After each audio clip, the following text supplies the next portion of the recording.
प्रतिज्ञा घ्यायची. पण वाचन प्रतिज्ञा घेण्या अगोदर वाचन केल्याने काय होते, वाचन प्रतिज्ञा घ्यायची.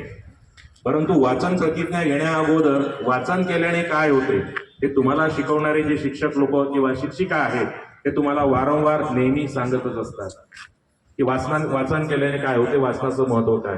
याही अगोदर आपण काही शपथा घेतलेल्या होत्या, प्रतिज्ञा केलेल्या होत्या.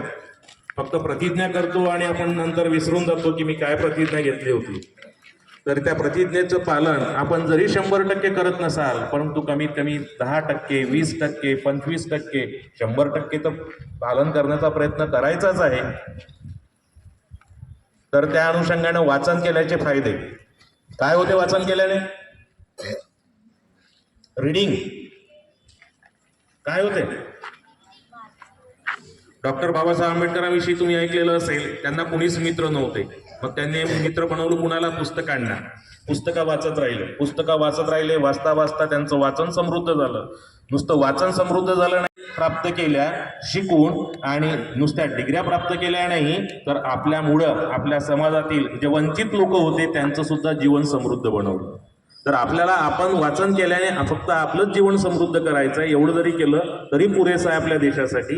तर जी प्रतिज्ञा आहे ती प्रतिज्ञा म्हणण्याकरता आपणा सर्वांना आपल्याच जागेवर उभं व्हायचं आहे. एक साथ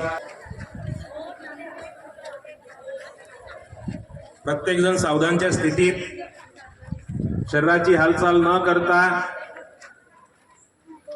उजवा समोर प्रत्येकाचा आणि माझ्या मागे मागे सर्वांना म्हणायचं, मी प्रतिज्ञा करतो की मी दररोज रात्री कोणत्याही पुस्तकातील किमान 2 पाने वाचूनच झोपेन. कारण मला समजले आहे की दररोज वाचनाची सवय प्रत्येकाला समृद्ध, यशस्वी आणि आनंदी बनविते. हात खाली कर. शिकू अक्षर होऊ साक्षर. घोषणा देताना आवाज कसा, लाऊडली, जोरात. शिकू अक्षर होऊ साक्षर. शाळेत राहू नका गैरहजर, दररोज राहा हजर.